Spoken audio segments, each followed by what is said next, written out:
ঠিক 1 বছর পর আমি আবার চলে গেছিলাম আমার মায়ের কাছে, মা অর্থাৎ বড় মা। হাই, আমি মোমো। আমি তোমাদের জন্য আবার একটা নতুন ভিডিও নিয়ে চলে এসেছি। দিনটা ছিল আমার বার্থডের ঠিক আগের দিন। আগের বছর জন্মদিনের দিনেই গিয়েছিলাম, কিন্তু এই বছর জন্মদিনটা আমার সোমবার পড়েছিল, তাই জন্য ভেবেছিলাম চলো রবিবার দিনে গিয়ে মায়ের কাছে পুজো দিয়ে আসি। জানো তো, এই একটা বছরের মধ্যে না আমার লাইফটা 90 ডিগ্রি চেঞ্জ হয়ে গেছে, আর সেটা মায়ের আশীর্বাদ ছাড়া তো সম্ভবই হতো না। সুতরাং মাকে তো থ্যাঙ্কস জানাতেই হতো, তাই জন্য আবার চলে গিয়েছিলাম আমি আমার মায়ের কাছে। এই বছর জানো তো, সরকার চেঞ্জের সাথে সাথে মন্দিরের কিছু নিয়মও চেঞ্জ হয়েছে। যেমন আগের বছর যখন আমরা গেছিলাম, আগের বছর আমরা সামনের দিক থেকে ঢুকেছিলাম, মানে মন্দিরের সামনের দিক থেকে।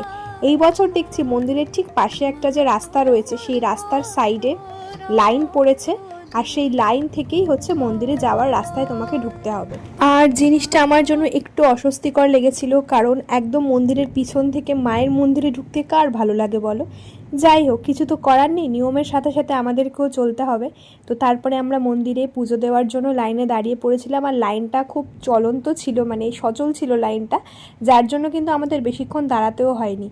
আমরা কিন্তু খুব তাড়াতাড়ি ওই 30 মিনিট মতন লাইন দিয়েছি, তারপরেই আমরা চলে এসেছি আমার মায়ের কাছে। আর দেখো, প্রত্যেকবারের মতন আমার মাকে ঠিক কতটা সুন্দর লাগে। অনেক ক্রিয়েটারের ভিডিওতে তোমরা শুনে থাকবে যে মায়ের নিজস্ব কান আছে, অর্থাৎ মা কিন্তু শুনতে পায়, মানে আমরা যেটা না বলতে পারি মায়ের সামনে গিয়ে দাঁড়ালে মা সেটা নিজেই বুঝে নেয়। আর সেটা যে কতটা সত্যি সেটার বড় প্রুফ তো সেটা আমি আমার নিজের লাইফ দিয়ে প্রমাণ পেয়েছি। তাই আমিও তোমাদেরকে সেম কথাই বলবো, তোমরা লাইফে কোনো প্রবলেম ফেস করলে যাও মায়ের কাছে গিয়ে পুজো দিয়ে আসো, দেখবে তোমাদের সমস্ত মনস্কামনা পূর্ণ হবে। আর আজকের জন্য এই ভিডিওটা এতটুকুনি, দেখা হবে নেক্সট কোনো ভিডিওতে।